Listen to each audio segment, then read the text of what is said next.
Olá, seja bem-vindo ao canal FI Fácil. Aqui é Diogo e aqui a gente vai para mais um fechamento do iFix. Hoje é o fechamento do dia 22 de maio e além do fechamento a gente faz algumas notícias, a gente fala de algumas notícias e também vai fazer um comentário sobre um relatório gerencial. Hoje o relatório escolhido foi RBRF, tá ok? As notícias eu vou comentar primeiro, acho que faz sentido aqui. Saiu o vídeo da reunião ministerial e depois saiu essa notícia. Na verdade, hoje a bolsa já estava bem estressada, né? Por conta da pressão entre os Estados Unidos e China. E eu até coloquei várias notícias que mostraram justamente essa tensão aumentando, né? Os dois países, um está saindo do Covid, o outro está utilizando isso até, acho que como guerra para se eleger, já que a economia vai estar ruim. Eu acho que essa é mais uma tática do Trump. Não, de fato, esse hardball que ele tá fazendo aí não é muito... É muito mais para tirar um pouco do foco da economia que ele não vai conseguir levantar. Então, ele está tirando o foco, a China está voltando, e aí ele vai realmente começar a pressionar justamente para ter... para conseguir se eleger e tudo mais, para mostrar que ele não está sendo incompetente ou qualquer coisa do tipo. Então, nisso ele nem chama de Covid, né? Ele chama de vírus chinês, justamente em referência, já fez várias acusações, então isso está cada vez piorando. Tipo, ele já tinha uma relação bem tênue, né? Eles chegaram a um acordo, a grande questão é que a China está querendo se impor como sim, ela já é um grande player mundial, mas a China está querendo ser o país, né, o centro do país, e os Estados Unidos vê um pouco da sua hegemonia, tanto militar quanto tecnológica, ser um pouco ameaçada. E nisso ele toma algumas reações, principalmente porque quem está na presidência é alguém mais brigão. Não vou usar outra palavra, vou usar brigão. Então, enfim, e assim, uma forma de você parar de olhar para o seu umbigo é você começar a apontar o umbigo dos outros, né? Os Estados Unidos já sabe que já aconteceu muitas guerras justamente para parar de resolver escândalo e tudo mais. Se você não conhece a história lá, faz sentido você dar uma olhada. Depois eu mostro alguns canais que é interessante você escutar. Mas enfim, a questão política dele é assim. De qualquer forma, a gente está sofrendo. Hoje teve a publicação dessa reunião ministerial, o que, apesar do conteúdo ser bem baixo, assim, é complicado.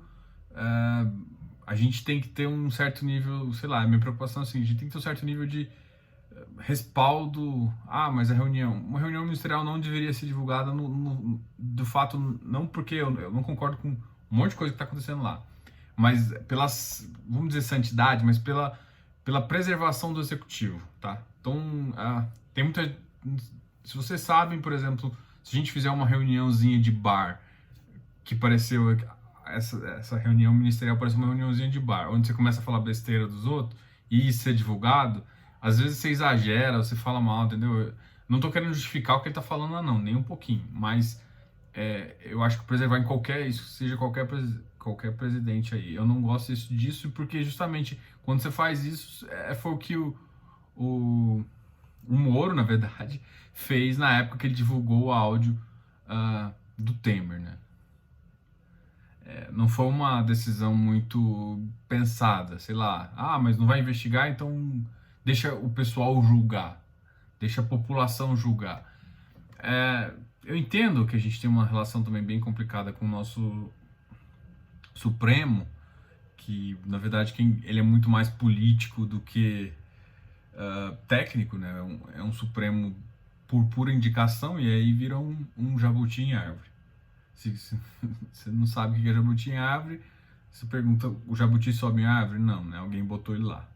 Então a gente tem vários desses no Supremo, e aí você tem vários deles com uma opinião de quem botou, entendeu? Então, botou de direita, botou de esquerda, e quem botou o cara lá, ele carrega uma filosofia aí, e não em si a lei.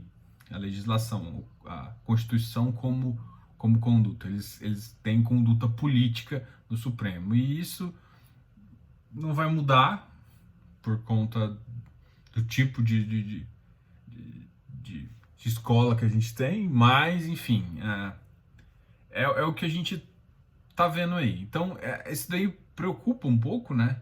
Essa instabilidade, de novo, a gente volta com uma instabilidade política, e no momento em que, por exemplo, o Dória e o presidente tinham feito uma conciliação, sair uma reunião ministerial onde o presidente claramente xinga ele, não sei se vai ser muito bom para a relação dos dois, né? E aí, se estados voltarem a brigar, meu problema também, foda-se os dois, na verdade. A minha preocupação é o seguinte: quando o Estado desalinha com a União, normalmente ele tende a não fazer gastos legais. Vamos pensar aqui numa empresa. A gente está vendendo salgadinho. Vamos supor assim. Cada empresa compra salgado de um lugar. Se você comprar, cada empresa comprar, você tem 10 empresas. Cada um seus irmãos, sei lá, alguma coisa nesse sentido. Cada um for comprar, às vezes o preço depende muito da negociação individual. Se você compra um montante muito grande, na hora que você chega e fala assim, ó, cara, eu vou tirar 30% do seu negócio, qualquer empresário vai sentar com você. Então, quando você fica relevante para a receita, justamente pelo medo de perder, você consegue muito mais sentar na mesa e negociar. E a gente não consegue fazer isso. Os estados tomam a postura de principal aí, e isso economicamente é ruim. E a gente tinha resolvido isso, né? Até tinha falado isso há 2 dias atrás, que tinham resolvido alguns problemas. O presidente mudou o discurso, ele saiu do ataque. O que eu tinha falado, que a única ação que ele foi inteligente. Ele tinha saído do ataque e ido para uma postura mais, vamos tentar resolver, que eu acho que é uma postura mais de presidente, mais de político mesmo. E aí, de repente, acontece isso, e isso pode jogar gasolina, entendeu?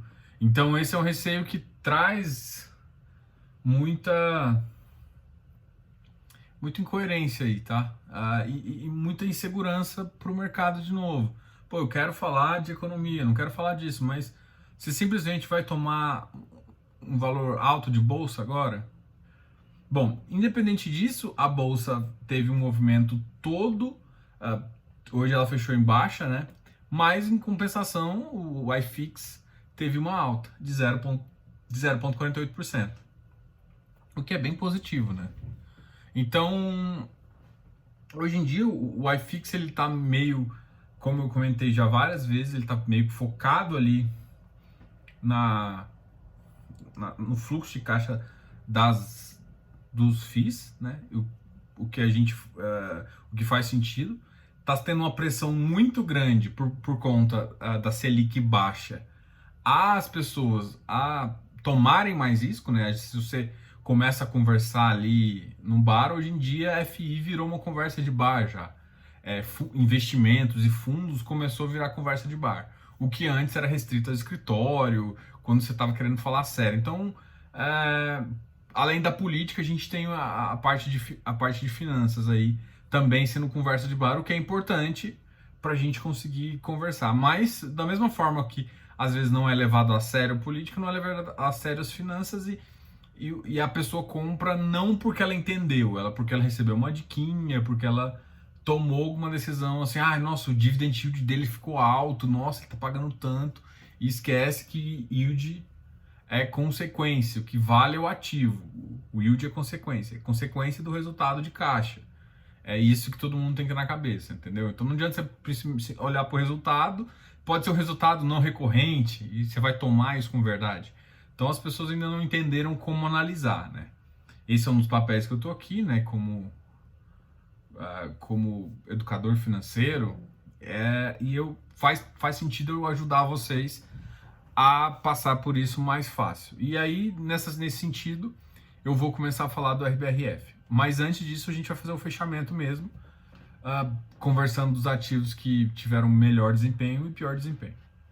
E a gente vai começar aqui o ativo que está mais negativo para mim foi a bolsa, ou seja, o iFix realmente teve um desempenho bom. O XPlog ficou negativo em 0,90, o Safra voltou a cair um pouco, 95. HGBS 191,88, 0,71. Vigir 84,15. XPMOL,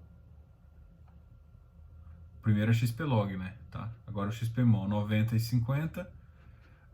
Vino 50,30.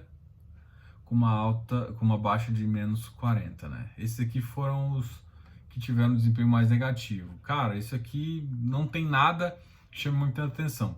O XPlog, eu até postei no fórum já. O XPlog vai fazer uma emissão. Deixa eu só confirmar o preço aqui, galera. FI Fácil. Aproveito eu a falar do nosso site, né? fifácil.com, onde eu posto. E aqui eu coloquei o fórum. A gente está falando do XPlog. Eu abri a discussão aqui. E aqui no XPlog, tá bem claro, vai ter uma emissão no XPlog a 109. Só que na parte da oferta vai ser uma oferta a 476, ainda tem que ser aprovada. Mas vai ter distribuição primária.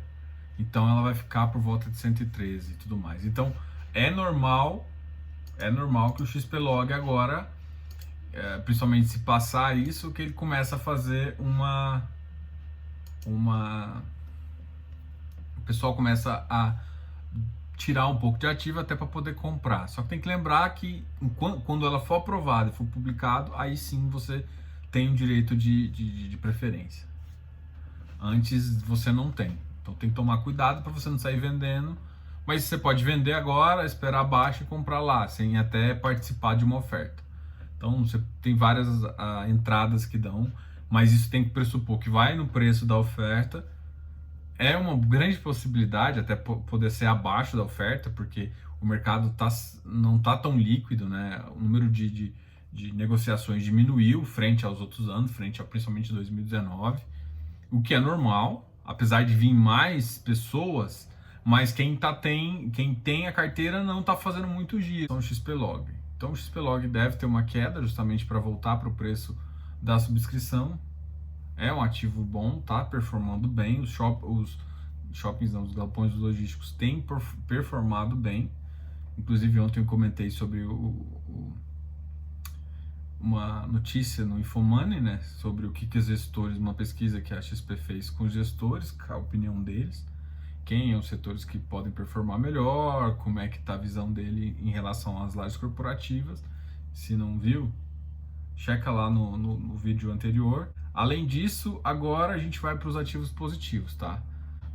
O iFix subiu 0,48, chegando à faixa dos 2.588 pontos.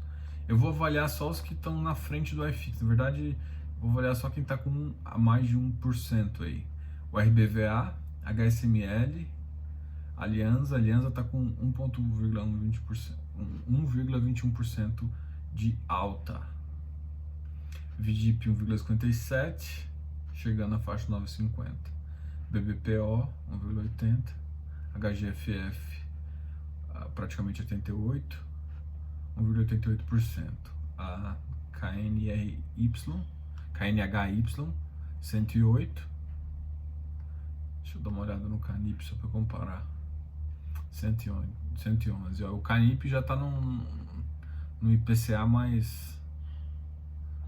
Se eu não me engano, ele está em IPCA mais 4 e pouquinho. Aí você tem que ver seu apetite a risco. Né? Nesse momento eu não pegaria não, tá? O XPIN 104,95, o XPIN industrial, teve uma alta também de 2,17%. E o HGLG com uma alta de 2,26%. Esses dois últimos aqui tem o XPIN é mais industrial. Ponto positivo dessa emissão e de algumas que a gente consegue já enxergar no mercado. Essa, infelizmente, vai ser uma emissão 476. Para quem não entende, tem vários vídeos meus falando da emissão 476, eu vou só simplificar aqui. A 476 é de esforços reduzidos, então ele pode oferecer no máximo para 75 pessoas e no máximo 50 pode comprar, não pode sair oferecendo para todo mundo. Você que já tem um ativo, a garantia é o direito sua de preferência, se você não quiser ficar diluído não tem problema. Só que vai ser uma proporção de torno de 0,29, tá? Então vai aumentar o fundo em torno de 30%. E agora a gente vai fazer a análise. análise do RBRF. O RBRF soltou um resultado que ele está pagando em torno de 0,60 centavos, né? Ele já fez uma previsão, o mês passado ele tinha colocado uma tarja, né, sobre o guidance de dividendos, né, porque ele tinha uma previsão aí de 0,7, né, com uma variação de 0,6, 0,8. E aí ele fez o guidance desse mês, e nesse mês o guidance não mudou, apesar de ter atingido o mínimo que ele achava que ia, ele não manteve a banda inferior como 0,6. Na minha opinião, assim, eles estão com caixa, assim, eles estão com uma certa reserva, né, de caixa, mas eu não acredito que eles vão conseguir manter isso por 2 meses. Até eu acho que é factível, né? Até junho não acho que eles estão. Mas assim, isso aqui é mais uma tentativa, porque eles devem zerar o caixa, principalmente se tiver essa emissão. O que eu vi que eles estão fazendo, né? E eles deixaram claro aqui, eles estão diminuindo um pouco a posição em fundos de papel para ter ganhos. Se você não lembra, eu já comentei, eles estão tomando uma posição alta justamente para ficar mais tático, para justamente comprar principalmente lajes corporativas e ter uma posição de longo prazo maior. Quando ele está fazendo isso, ele faz uma coisa, e ele até falou aqui que a TIR desse investimento anualizada ficou de 20% por ano desses corporativos. O que faz sentido, né? Até está em linha com o que a própria RB fala, mas no RBR Properties. Então eles estão tomando principalmente lajes corporativas. A gente vai te mostrar o que está mudando de posição. Só que aqui eles comentam o seguinte, que aumentou 1,9% tijolo em relação aos fundos de papel e CRI, né? Ele é um fundo, né, que compra outros fundos de papel, mas ele também compra o CRI, né? Ele tem uma posição relevante em CRI, e isso faz sentido, então, você analisar a posição dele. Só que o que aconteceu aqui, ele justamente diminuiu a parte de FI de papel e aumentar um pouco da parte de FI de tijolo. O que, pelo que eu entendi, é um movimento que eles querem fazer. Agora, eu não sei até onde eles vão, né? Eles não indicaram aqui nesse relatório qual que é a ideia deles, mas essa ideia faz com que, se você está querendo ganhar, fazer esse carrego com lajes corporativas para ter esse ganho, você vai, no longo prazo, perder um pouco de yield. Então, eu não acredito, porque 0,6, o mercado hoje, CDI mais 1, tá pagando 0,40, 0,39 ali, mais ou menos, tá, gente? Eu tô fazendo essa conta aqui de cabeça, mas é mais ou menos essa é a minha ideia. Então, assim, pagar 0,60 é excelente, mas se você tá... E papel, normalmente, é o que paga mais, tá? Isso eu já fiz vários estudos, já te mostrei. Qualquer coisa, entra lá no site, você vai ver, fifácil.com.br, e aí você vai entender esse estudo. Então, nesse sentido, muito provavelmente, beleza, vamos supor que para esses 6 meses ele mantém essa taxa de 0,6, mas vai ter queda para o futuro. A não ser, é claro, que essa emissão saia, e aí eles tomem mais papel, eles peguem papel de CRI mais interessantes e readequem a carteira. Porque se não readequar a carteira também com outros tipos de operação para oportunidade, ele simplesmente, se ele tomar mais papel, mais corporativo, é o que a gente já comentou nas nossas carteiras, né? Se você começa a pegar mais FI de tijolo, seu yield vai caindo mais, né? Então, se o seu yield cai, seu rendimento, seu resultado vai cair, menos valor por cotista você vai entregar. Em termos de valor patrimonial, a cota já está sendo negociada a 1,08. Na minha concepção, eu não compraria um FOF, apesar de gostar desse FOF, ele vai fazer uma missão acima. Eu não sou muito fã de comprar ativos nessa faixa. Você está comprando com um ágio, nesse tipo de mercado, por que você está pagando esse ágio? Se você acha que tem uma carteira que ele consegue fazer, e isso também depende do preço de entrada, nos ativos, vale a pena pagar esse ágio num FII que está comprando outros FIs e que você já paga taxa de performance e taxa de e administração, então eu prefiro comprar um FOF com ágio até no máximo 5%. É o mesmo critério que eu faço para fundos high grades. Ah, Diogo, mas ele é 70% FI de tijolo. E FI de tijolo você fala que não tem limite. Concordo. Nesse momento eu não tomaria um FOF nesse sentido com ágio, tá? É essa a questão. Ah, mas isso vale para todos, tá? Nesse sentido eu não tomaria muito não. Eles também aproveitaram para dar uma saída no mercado de CRI, então eles tiveram uma modificação aí, e aí eles tiveram, aproveitando essa oportunidade, eles tiveram uma geração de caixa até razoável. Vou mostrar aqui a questão dos gráficos recebíveis, e aí a gente já vai fazer a análise. Hoje, atualmente, eles estão com uma carteira que é 42% corporativo e 31,7% recebíveis. Pelo que eles estão falando, deve fazer alguns ajustes aí. Eu tenho medo de renda cair, tá? É um ativo que, por exemplo, vai performar 20%, vamos supor. Vale a pena? Vale, tá? Mas é uma coisa que a gente vai ter que avaliar aí mais futuramente para ver se não dá uma oportunidade com ágio menor. É essa questão. Aqui, o que eu tô querendo te falar? Falei, olha, um ativo tá assim, assim, assim, ele tá mudando essa postura, então uma grande postura que ele tá fazendo é saindo de FI de papel. E aqui agora eu vou começar a te mostrar umas coisas. Em termos de resultado que ele tá tendo, né? Eu vou postar aqui o gráfico para vocês desse ano, em termos de por que ele tá pagando 60 centavos e qual que é o carrego dele de caixa. E beleza, aqui a gente já começa a fazer uma avaliação, que é a avaliação de mudança de carteira. O ativo que ele tem mais posição na carteira dele é o FVBI 11 e o BRC 11. Tá? E em termos de FI de papel, o que ele mais tem é o BARI 11 e o BTCR 11. E aí, vamos analisar aqui o que aconteceu com a carteira de abril para maio. Eu fiz um gráfico, um levantamento, né, comparando esses 2 meses. Se você olhar, ele diminuiu um pouco a posição no FVBI. Eu vou falar só de algumas coisas mais relevantes. E aumentou a posição em BRCR. Tá?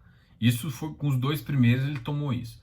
O ativo que ele mais tomou posição, que ele mais cresceu de abril para maio, então ele tomou uma posição alta nesse mês, foi RCRB, Rio Bravo Renda Corporativa, e FVPQ.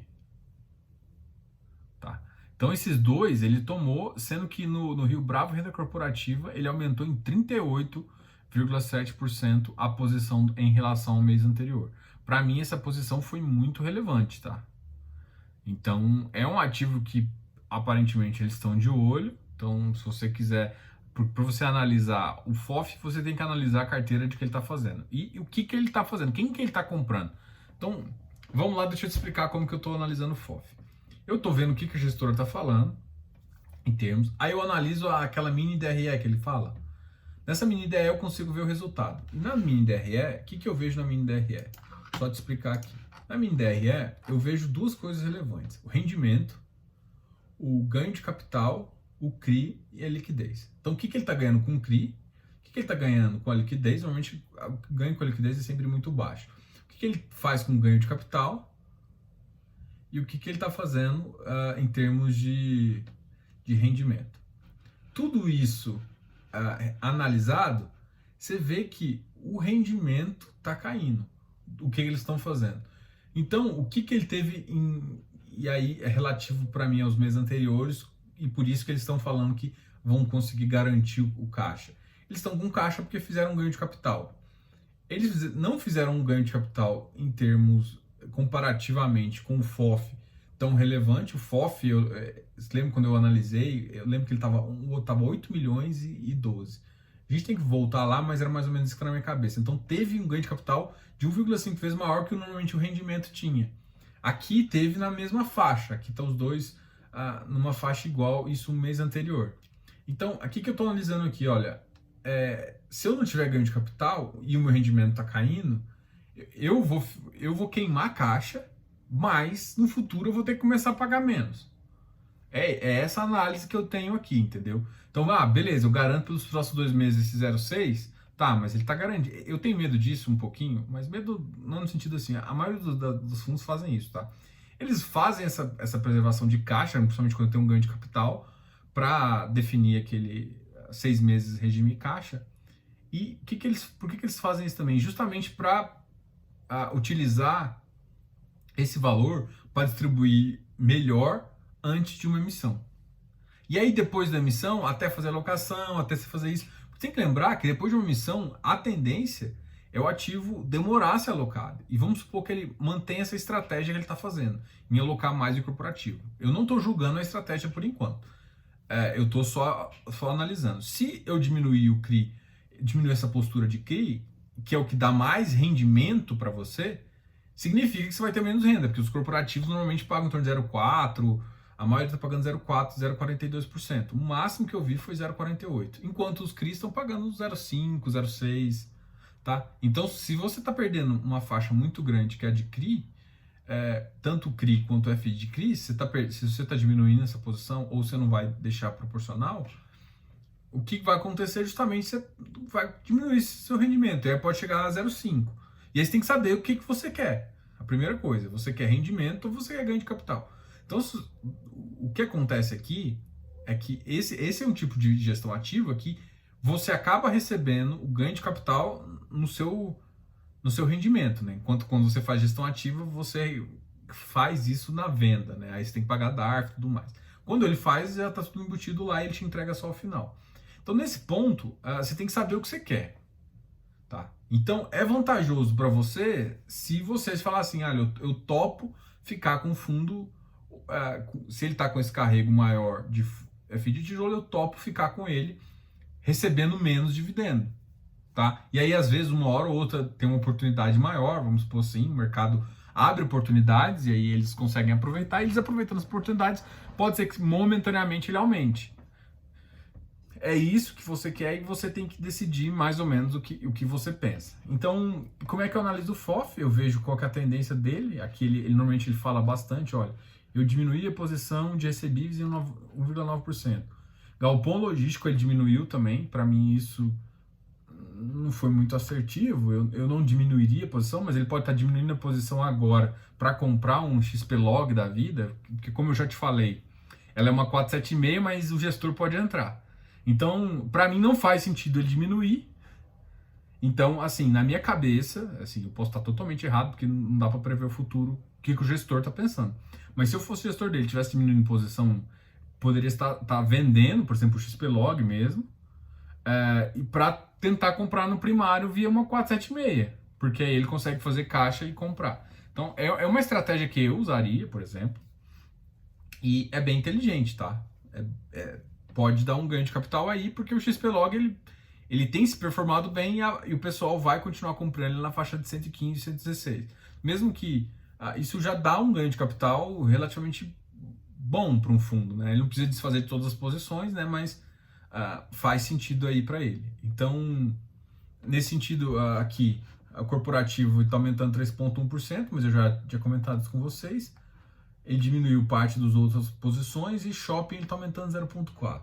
A única coisa que eu realmente achei estranho aqui é justamente ele diminuir a posição dele em galpão. Mas pode ser uma estratégia de realmente estar diminuindo a exposição. Ele pode ter diminuído a exposição em galpões que são mais logísticos, né? Que tem mais parte industrial do que logística, justamente com medo de algum wave, alguma coisa assim. E se você acompanha, por exemplo, o GGRC, um monte de cliente lá, de inquilino, tá às vezes atrasando, né?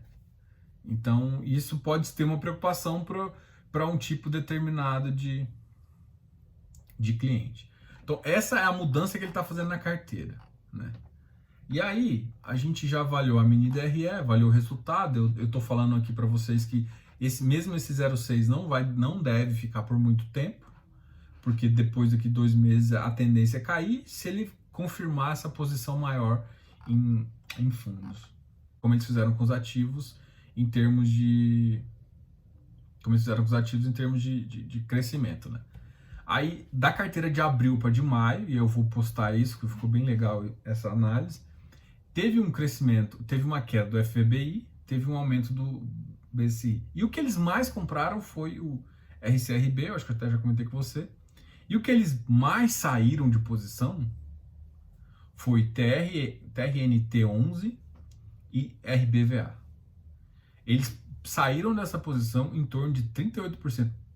Pela conta aqui, ele basicamente saiu de RNT e RBVA, eles saíram dessa posição para entrar na posição no Rio Bravo Renda Corporativa. Pelo menos é o que está mostrando aqui. Eu não vou julgar todos, eu vou apostar lá no site, e aí você avalia por você, mas essas duas modificações mostram justamente esse ajuste que eles estão fazendo. Esse FVPQ ele é de shopping, tá? E agora vai uma mudança que eu também achei bem legal. O que estava acontecendo? O que aconteceu? A posição maior dele é o BARI e a segunda maior é o BTC R11, que é um fundo de CRI.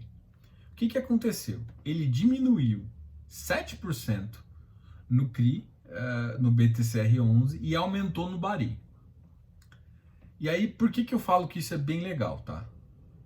Ele aumentou nos outros também, mas aqui os outros ele não mostra exatamente qual é. Mas ele manteve posição do RBRY, enfim.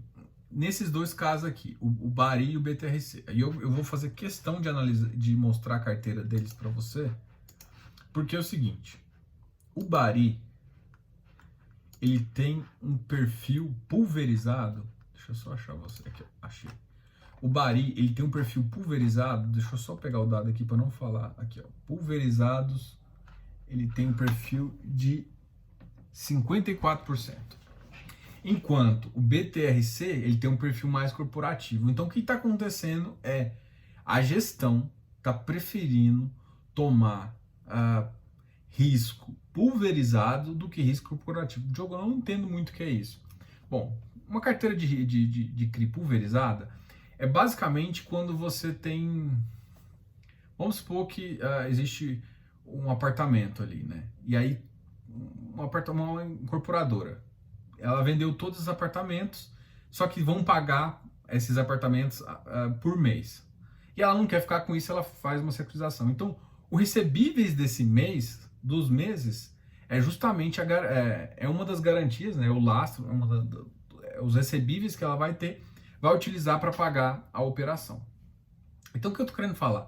Então, o risco não está com a empresa que foi cedente, né? Às vezes ela entra com participação, mas isso é outra coisa. Enfim, o risco passa a ser das pessoas e o lastro passa a ser o apartamento. Ficou claro isso?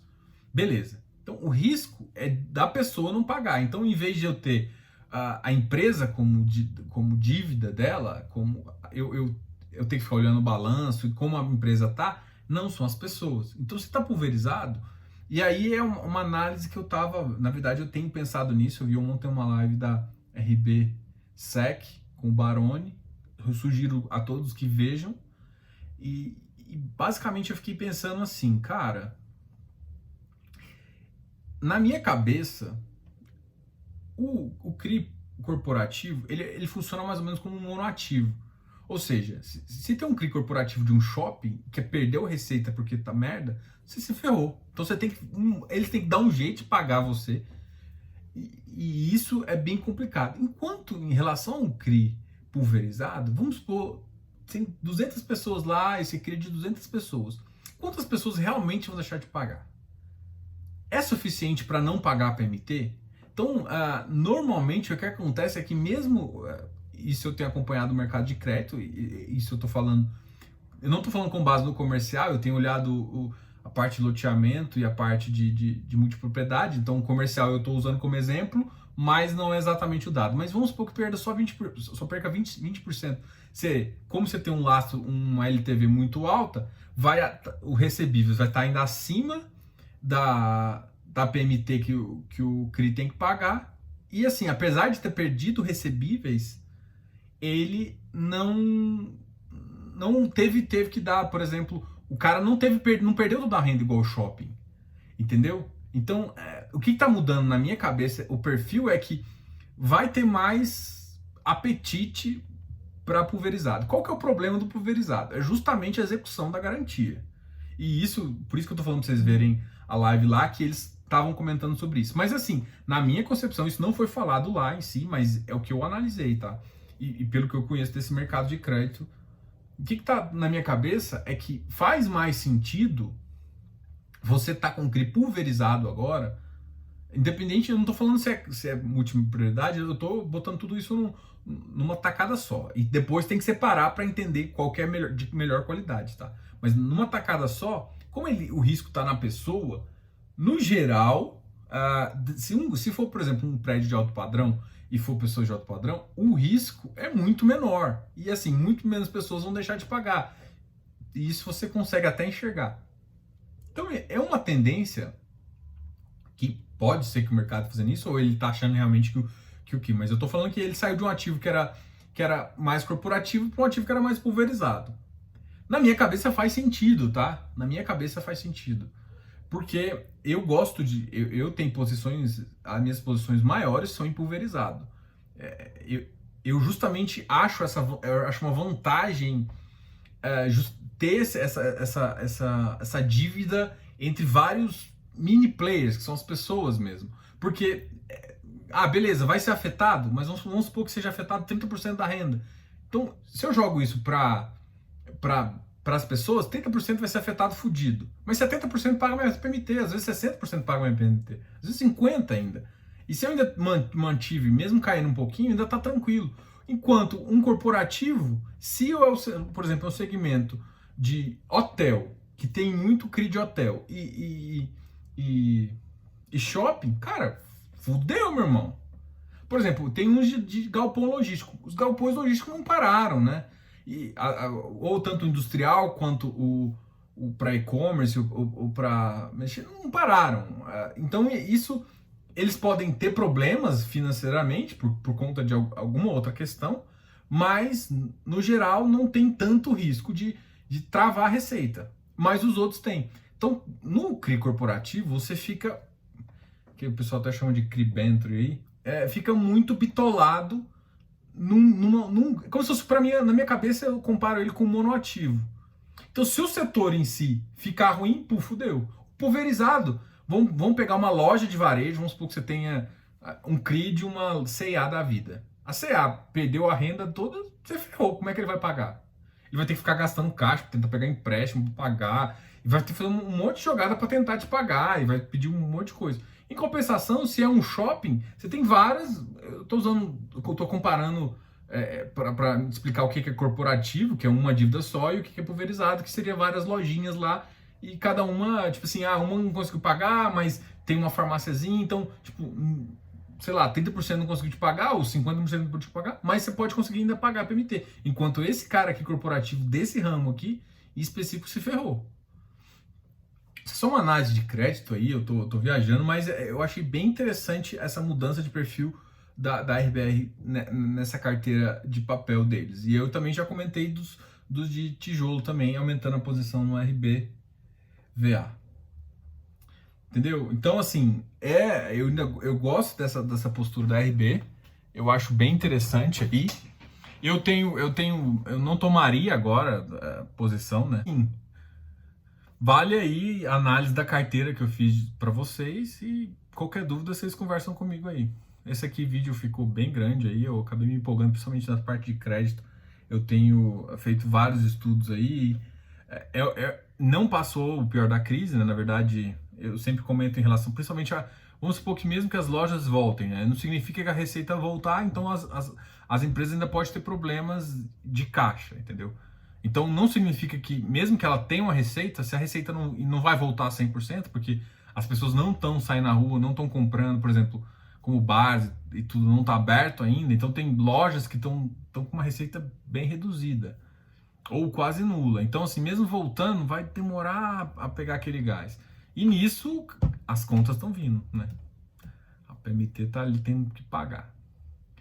E aí, e um dos comentários sobre a live de ontem também que eu achei legal é justamente eles falarem que, tipo, os investidores estão com uma certa empatia, né? Eles o cara fala assim, eu não quero pagar, mas ele fala assim, ó, tudo você não pode pagar, até por questões, eles citaram lá questões, porque muitos têm rating, aí se você não deixa de pagar, você perde o rating, e aí fica muito pior para a bagaça toda. E aí, por exemplo, se perde um rating, um CRI de um fundo que tem que ter rating X%, ele pode ter que vender, e aí vira uma bagunça no secundário, aí sim pode fuder com tudo. Mas, enfim. E esse é um dos medos meus que eu tenho de risco de crédito. Os CRIs com um lastro melhor começam a ficar mais, dificulta a operação, porque está todo mundo querendo um spread muito alto, o que fica inviável para quem está tomando crédito. Então, a preocupação minha não é simplesmente. Eu não estou falando que isso vai acontecer, estou falando que é uma série de cadeias que você tem que analisar para ver. E se está chegando perto, você tem que pensar, vale a pena diminuir a posição, não vale? Esse CRI vale a pena? Porque assim, vai ter CRI corporativo que vai ser muito top, e vai ter CRI pulverizado que vai ser muito top. Vai ter CRI corporativo bosta e CRI pulverizado bosta. Então você tem que saber realmente olhar e entender qual que é o mercado que ele está. E sim tomar uma posição positiva ou não, entendeu?